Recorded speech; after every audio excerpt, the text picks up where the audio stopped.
यह कहानी एक छोटे से गांव से शुरू होती है, जहां एक बच्चे आरव का जन्म होता है। उसका जन्म साधारण नहीं था। आसमान में अचानक अजीबोगरीब बिजली चमकने लगी और बारिश होने लगी। गांव के सबसे बुजुर्ग व्यक्ति आर्षि वेदांत ने इसे अपशकुन माना। उन्होंने कहा, यह बच्चा विशेष होगा, इसका जीवन साधारण नहीं होगा। इसे ईश्वर ने किसी बड़ी जिम्मेदारी के लिए चुना है। आरव का बचपन गांव के अन्य बच्चों की तरह ही शुरू हुआ। वह मिट्टी में खेलता, मवेशियों को चराता और खेतों में अपने पिता के साथ काम करता। लेकिन एक चीज अलग थी, उसके सपने। वह बार बार सपने में एक विशाल नाव देखता, पानी का अथाह सागर, और एक आवाज जो कहती, तैयार हो जाओ, समय आ रहा है। आरव यह सपना किसी को बताने की हिम्मत नहीं करता था। एक दिन जब आरव 10 साल का था, उसने अपने पिता नारायण से पूछा, पिताजी, क्या कभी यह दुनिया खत्म हो सकती है? नारायण हंसते हुए बोले, दुनिया इतनी बड़ी है बेटा, इसे खत्म करने के लिए कुछ भी काफी नहीं। लेकिन आरव को यह जवाब संतुष्टि नहीं देता। जैसे जैसे आरव बड़ा हुआ, उसके सपने और भी स्पष्ट होने लगे। वह नाव के हर हिस्से को देख सकता था, उसकी लकड़ी, उसके डिब्बे और यहाँ तक कि उसमें रखे गए जानवर भी। 18 साल की उम्र में आरव को पहली बार दिव्य दर्शन हुआ। उस रात चांदनी फैली हुई थी, लेकिन अचानक चारों ओर अंधेरा छा गया। आरव खेत में अकेला था। तभी आसमान से एक प्रकाश आया और उसमें से एक आवाज गूंजी, आरव, तुम्हें मेरी बात सुननी होगी। यह पृथ्वी पाप और विनाश से भर चुकी है। मैं इसे शुद्ध करने के लिए जल प्रलय भेजूंगा, लेकिन तुम्हें एक विशाल नाव बनानी होगी। यह नाव जीवन का आखिरी आश्रय होगी। आरव स्तब्ध था। उसने उस आवाज से पूछा, कौन हो आप और मैं यह कैसे कर पाऊंगा? आवाज ने कहा, मैं तुम्हारा सृजन करता हूँ। मैंने तुम्हें चुना है। अपने जीवन का हर क्षण इस कार्य के लिए समर्पित करो। यह आसान नहीं होगा, लेकिन यही तुम्हारी नियति है। सुबह होते ही आरव ने अपनी माँ सुमित्रा और पिता से यह बात साझा की, लेकिन उन्हें लगा कि वह भ्रमित है। गांव में जब उसने यह बात दूसरों को बताई, तो सबने उसका मजाक उड़ाया। लोगों ने उसे पागल तक कह दिया, लेकिन आरव ने हार नहीं मानी। उसने लकड़ी इकट्ठा करना शुरू किया। ईश्वर ने उसे बताया कि नाव 300 गज लंबी, 50 गज चौड़ी और 30 गज ऊंची होनी चाहिए। उसने गांव के बढ़ई से मदद मांगी, लेकिन किसी ने उसकी बात पर विश्वास नहीं किया। आरव के जीवन का अगला चरण कठिनाइयों से भरा था। गांव के लोग उसकी निंदा करते, उसे पागल कहते और कई बार उसकी लकड़ी तक चुरा लेते। लेकिन आरव का हौसला नहीं डगमगाया। एक दिन गांव के प्रमुख सोहन ने उसे रोकते हुए कहा, आरव, ये सब पागलपन छोड़ दो। लोग तुम्हारा मजाक उड़ा रहे हैं। ये नाव बनाकर क्या करोगे?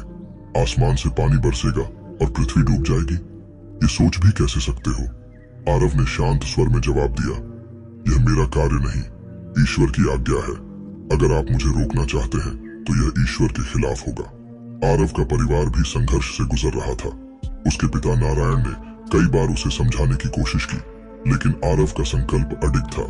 उसकी माँ सुमित्रा को अपने बेटे पर गर्व था, लेकिन वह अपने मन में डर भी रखती थी। इस दौरान आरव ने धीरे धीरे नाव का ढांचा खड़ा करना शुरू किया। उसने स्थानीय जंगल से लकड़ी काटी और उसे नदी किनारे इकट्ठा किया। इस काम में कई बार उसे चोटें आईं, लेकिन वह रुका नहीं। एक दिन गांव में अचानक बारिश हुई। यह बारिश सामान्य से अधिक तेज थी और पानी खेतों में भरने लगा। लोगों ने इसे ईश्वर का संकेत माना, लेकिन जैसे ही बारिश रुकी, वे फिर से पुराने ढर्रे पर लौट आए। आरव को अपने सपने में एक और संदेश मिला। ईश्वर ने कहा, तुम्हें इस नाव को पूरा करने में दशकों लगेंगे, लेकिन याद रखो, यह नाव केवल तुम्हारे परिवार के लिए नहीं, बल्कि हर जीव के लिए है। हर प्रकार के जीव, पक्षी, जानवर, कीड़े, इन सबको इसमें जगह देनी होगी। आरव ने इस संदेश को अपने दिल में संजो लिया। उसने गांव के जंगल से लकड़ी इकट्ठा करने के साथ साथ जानवरों के लिए अलग अलग डिब्बे बनाना शुरू किया। हर डिब्बा खास तरीके से बनाया गया, ताकि हर जीव को उसकी जरूरत के अनुसार जगह मिल सके। लेकिन समय के साथ उसकी चुनौती और बढ़ गई। गांव के लोग उसके खिलाफ षड्यंत्र रचने लगे। उन्होंने उसकी नाव को आग लगाने की कोशिश की, लेकिन आरव और उसका परिवार समय रहते उसे बचा लेते। आरव आधी रात को नदी किनारे खड़ा है। उसकी नाव आधी बन चुकी है। वह आसमान की ओर देखता है और कहता है, ईश्वर, मुझे शक्ति दो, मैं तुम्हारे कार्य को पूरा करूंगा। आरव के जीवन का सबसे कठिन समय शुरू हुआ। बचपन से जो लोग उसके दोस्त थे, अब वे उसे उपहास का पात्र बना चुके थे। गांव के बड़े बुजुर्ग उसे पागल आरव कहकर बुलाते और बच्चे उसके चारों ओर इकट्ठा होकर खिल्ली उड़ाते। आरव ने इन सब का सामना बड़े धैर्य से किया। जब उसने गांव वालों को अपनी योजना समझाने की कोशिश की तो सबने उसकी बात को हवा में उड़ा दिया। क्या तुम सोचते हो कि पूरी पृथ्वी पानी में डूब जाएगी? एक व्यक्ति ने हंसते हुए पूछा। तुम्हारी बातें तो कहानियों जैसी लगती हैं। आरव ने दृढ़ता से जवाब दिया, यह कोई कहानी नहीं है, यह ईश्वर का आदेश है। उन्होंने मुझे संकेत दिया है कि यह जल प्रलय सचमुच आएगा। लेकिन उसकी बातों का लोगों पर कोई असर नहीं पड़ा। हालात इतने खराब हो गए कि उसके अपने परिवार के सदस्य भी उस पर शक करने लगे। उसका छोटा भाई आदित्य सबसे पहले उसका विरोधी बन गया। आदित्य ने गुस्से में कहा, भैया तुम अपना और हमारा समय बर्बाद कर रहे हो। खेत सूख रहे हैं, फसलें बर्बाद हो रही हैं, हमारे पास खाने को कुछ नहीं बचा और तुम इस नाव पर अपना समय लगा रहे हो। आरव ने शांत स्वर में कहा, भाई यह काम केवल मेरा नहीं है, यह हमारे पूरे परिवार और आने वाली पीढ़ियों के लिए है। अगर मैं इसे नहीं करता तो हम सभी समाप्त हो जाएंगे। लेकिन आदित्य पर उसकी बातों का असर नहीं हुआ। वह अपना सामान लेकर घर छोड़कर चला गया। आरव के लिए यह समय बेहद कठिन था। उसके अपने खून ने उसे छोड़ दिया था। लेकिन उसकी पत्नी संध्या और बच्चे उसके साथ खड़े रहे। संध्या ने कहा, मैं जानती हूँ कि लोग तुम्हें पागल समझते हैं, लेकिन मुझे तुम पर भरोसा है। तुमने जो सपना देखा है वह सच होगा। इस विश्वास ने आरव को और मजबूती दी। वह दिन रात काम करता रहा। उसका शरीर थकान से टूटने लगा था, लेकिन उसका मन ईश्वर के आदेश को पूरा करने के लिए अडिग था। 10 साल बीत चुके थे। आरव ने नाव का आधार तैयार कर लिया था। यह एक विशाल लकड़ी की संरचना थी जिसकी ऊंचाई एक मंदिर की तरह थी। इसे देखकर कुछ गांव वालों के मन में हलचल हुई। अगर आरव सही कह रहा हो तो, कुछ लोगों ने सोचा, लेकिन अधिकतर अब भी इसे बेवकूफी मानते थे। इसी दौरान एक रात आरव को फिर से स्वप्न में ईश्वर का संदेश मिला। ईश्वर ने कहा, आरव समय तेजी से बीत रहा है। तुम्हें इस नाव में खाने पीने का सामान, बीज और जानवरों के लिए जगह बनानी होगी। याद रखो, यह केवल तुम्हारे परिवार के लिए नहीं है, यह पूरे जीवन के लिए है। इस संदेश के बाद आरव ने अपनी योजना को और विस्तार दिया। उसने गांव के लोगों से मदद की गुहार लगाई। उसने कहा, मैंने यह नाव तुम सबकी भलाई के लिए बनाई है। अगर कोई मदद करना चाहता है तो मुझसे जुड़े। गांव के एक वृद्ध व्यक्ति हरिशंकर ने उसकी बातों को गंभीरता से लिया। उन्होंने कहा, आरव, मैंने अपने जीवन में कई चमत्कार देखे हैं। तुम्हारी यह बात भी सच हो सकती है। मैं तुम्हारी मदद करूंगा। हरिशंकर ने अपने पास बचा हुआ लकड़ी का ढेर और कुछ औजार आरव को दिए। धीरे धीरे कुछ और लोगों का दिल पिघला। कुछ युवाओं ने आरव के साथ काम करना शुरू कर दिया, लेकिन ज्यादातर लोग अब भी उसका मजाक उड़ाते थे। इस बीच आरव ने नाव के अंदरूनी हिस्सों को तैयार करना शुरू किया। उसने ईश्वर के निर्देश के अनुसार अलग अलग डिब्बे बनाए। कुछ डिब्बे खाने पीने की चीजों के लिए थे, कुछ जानवरों के लिए। उसने पानी रोधी तरल तैयार किया जिसे उसने लकड़ी पर लगाया। आरव का परिवार अब पूरी तरह से उसके साथ खड़ा था। उसकी पत्नी संध्या ने भोजन और पानी की व्यवस्था शुरू की। उसकी बेटी आर्या और बेटा वीर जानवरों के लिए जगह बनाने में मदद करते थे। इस दौरान आरव को एक और चुनौती का सामना करना पड़ा। गांव के कुछ लोग जो पहले से ही उसके खिलाफ थे, अब उसके काम में रुकावट डालने लगे। एक रात कुछ लोग उसकी नाव को नुकसान पहुंचाने आए। उन्होंने लकड़ी के हिस्सों को तोड़ने की कोशिश की, लेकिन संयोग से वीर और आर्या ने उन्हें देख लिया और शोर मचाया। गांव के कुछ लोग जो आरव के साथ थे मदद के लिए आए और उन लोगों को भगा दिया। आरव ने कहा, यह नाव केवल लकड़ी का एक टुकड़ा नहीं है, यह हमारी आशा और विश्वास का प्रतीक है। अगर इसे नुकसान पहुंचाया गया तो हम सबका अंत निश्चित है। यह घटना आरव के परिवार के लिए एक सबक थी।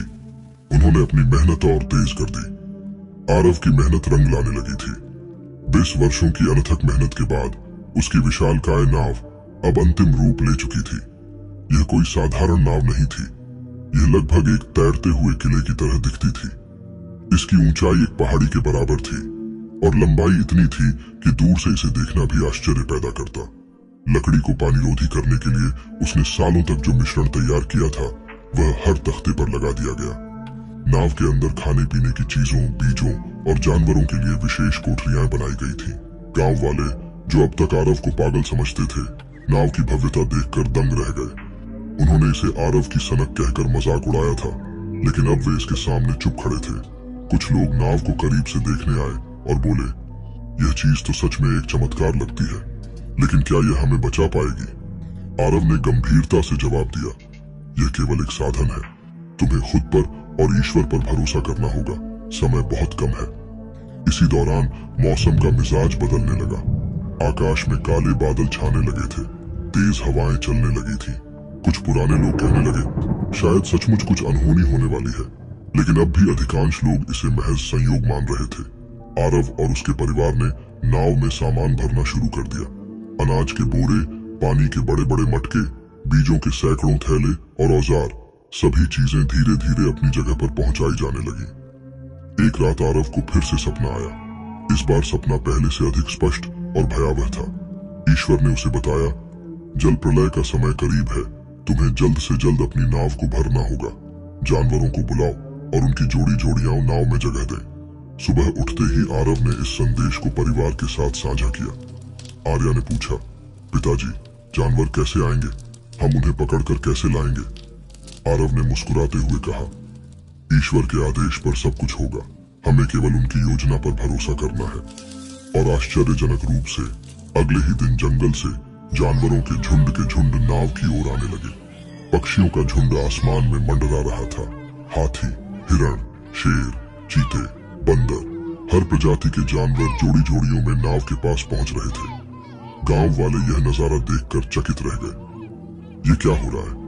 जानवरों को कैसे पता चला? वे आपस में फुसफुसाने लगे, लेकिन कुछ लोग अब भी इसे एक भ्रम मानते थे। उन्होंने आरव का मजाक उड़ाते हुए कहा, क्या तुमने इन जानवरों को पहले से प्रशिक्षित किया था? आरव ने केवल इतना कहा, यह ईश्वर की योजना है। अगर तुम इसे समझने की कोशिश करोगे तो समय निकल जाएगा।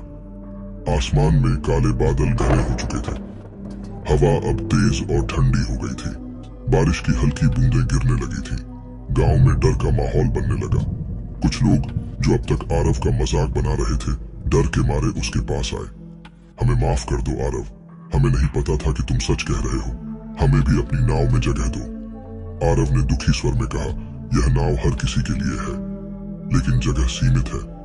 अगर तुमने पहले मेरी बात मानी होती तो अब तैयारी करने का समय था। गांव के बुजुर्ग हरिशंकर, जिन्होंने शुरुआत में आरव का समर्थन किया था, उन्होंने कहा, अब समय आ गया है कि हम सब अपने पापों के लिए प्रायश्चित करें। ईश्वर को याद करो और उनसे क्षमा मांगो। लेकिन वहीं कुछ लोग जो हमेशा से आरव के खिलाफ थे, अब भी उसकी नाव को बर्बाद करने की कोशिश कर रहे थे। उन्होंने सोचा कि अगर नाव को नुकसान पहुंचाया जाए तो यह ईश्वर की सजा रुक जाएगी। आरव ने अपने परिवार और मददगारों के साथ पूरी रात नाव की रक्षा की। अंततः इन विरोधियों को गांव वालों ने भगा दिया। आखिरकार वह दिन आ ही गया। सुबह तक आसमान पूरी तरह काला हो चुका था। बिजली लगातार चमक रही थी। जोरदार गर्जन से धरती कांपने लगी। गांव वाले दहशत में इधर उधर भागने लगे। अचानक मूसलधार बारिश शुरू हो गई। पानी इतनी तेजी से गिर रहा था कि कुछ ही घंटों में नदी तालाब भर गए। गांव के निचले हिस्से पानी में डूबने लगे। आरव और उसका परिवार तुरंत नाव में सवार हो गया। जानवरों को पहले ही नाव में सुरक्षित रखा गया था। गांव के कुछ लोग जो अंतिम समय तक नाव के पास पहुंच पाए, उन्हें भी आरव ने बचाने के लिए नाव में चढ़ा लिया। लेकिन बहुत सारे लोग बाहर ही रह गए। नाव का दरवाजा बंद कर दिया गया। आरव ने रोते हुए कहा, यह मेरे हाथ में नहीं है। मैं सबको बचाना चाहता था, लेकिन यह ईश्वर की इच्छा है। जल प्रलय ने अपनी पूरी ताकत दिखाई। धरती का हर हिस्सा पानी में डूब चुका था। पहाड़ों की चोटियां भी नजर नहीं आ रही थी। नाव के भीतर अंधेरा था, लेकिन आरव और उसका परिवार ईश्वर पर भरोसा बनाए रखे हुए था। नाव लगातार पानी पर तैर रही थी। दिन रात का कोई मतलब नहीं रह गया था। हर तरफ सिर्फ पानी ही पानी था। कई दिनों तक वे बिना किसी ठिकाने के तैरते रहे। आरव ने अपने परिवार को सांत्वना देते हुए कहा, यह कठिन समय भी गुजर जाएगा। ईश्वर ने हमें एक नई दुनिया का हिस्सा बनने के लिए चुना है। हमें बस धैर्य रखना होगा। आखिरकार कई महीनों बाद नाव एक पहाड़ी के पास जाकर रुकी। पानी धीरे धीरे कम होने लगा। आरव और उसका परिवार नाव से बाहर निकले। उन्होंने आसमान की ओर देखते हुए ईश्वर को धन्यवाद दिया। आरव ने अपने बच्चों से कहा, यह नई शुरुआत है। यह धरती अब हमारे लिए है। हमें इसे प्यार और विश्वास से भरना होगा। नाव जो कभी लोगों के लिए मजाक का कारण थी, अब एक नई सभ्यता की शुरुआत का प्रतीक बन चुकी थी। आरव और उसका परिवार जब पहाड़ी से उतरकर नई भूमि पर कदम रखता है तो चारों ओर सन्नाटा और शांति थी। न पेड़ बचे थे, न जीवन के कोई अन्य निशान। चारों ओर बस बंजर जमीन और दूर दूर तक फैला पानी। आरव ने धीरे से घुटनों के बल बैठकर मिट्टी को छुआ और कहा, यह वो जगह है जहां सब कुछ फिर से शुरू होगा। उसके बच्चों ने पूछा, पिताजी, क्या हम फिर से वही गलतियां करेंगे जो पहले दुनिया ने की थी? आरव ने गंभीरता से कहा, इस नाव का मतलब केवल हमारी जान बचाना नहीं था। यह ईश्वर का एक संदेश था कि हम अपनी पुरानी गलतियों से सीखें। लालच, क्रोध, अहंकार और नफरत ने हमारी दुनिया को बर्बाद कर दिया। अब हमें प्रेम, करुणा और सह अस्तित्व से एक नई दुनिया बनानी है। उसने अपने परिवार और जीवित बचे हुए लोगों से कहा, यह भूमि खाली है, लेकिन यह हमारा एक नया अवसर है। हमें इसे भरना होगा अच्छाई और ईश्वर की शिक्षाओं से। कुछ ही समय बाद आरव ने जमीन पर पहली बार बीज बोया। ये बीज न केवल अन्न का था, बल्कि विश्वास और उम्मीद का भी था। धीरे धीरे पौधे उगने लगे। आरव के परिवार ने हर दिन ईश्वर को धन्यवाद दिया। वह नाव जो कभी सिर्फ एक तैरता हुआ जहाज था, अब इतिहास और उम्मीद का प्रतीक बन गई। यह एक याद दिलाती थी कि जब भी मानवता राह भटकेगी, ईश्वर उसे सही रास्ता दिखाने का कोई तरीका खोज लेंगे। यह सिखाती है कि ईश्वर के आदेश और प्रकृति के नियमों को अनदेखा करने का परिणाम हमेशा विनाशकारी होता है, लेकिन साथ ही यह भी संदेश देती है कि हर अंत एक नई शुरुआत का अवसर है। अगर हम अपनी गलतियों से सीख लें तो हम एक ऐसी दुनिया बना सकते हैं जो प्यार, करुणा और संतुलन से भरी हो। आरव और उसकी नाव सिर्फ एक व्यक्ति और एक वस्तु नहीं थी, बल्कि वे एक प्रतीक थे नए जीवन और आत्मनिर्भरता का।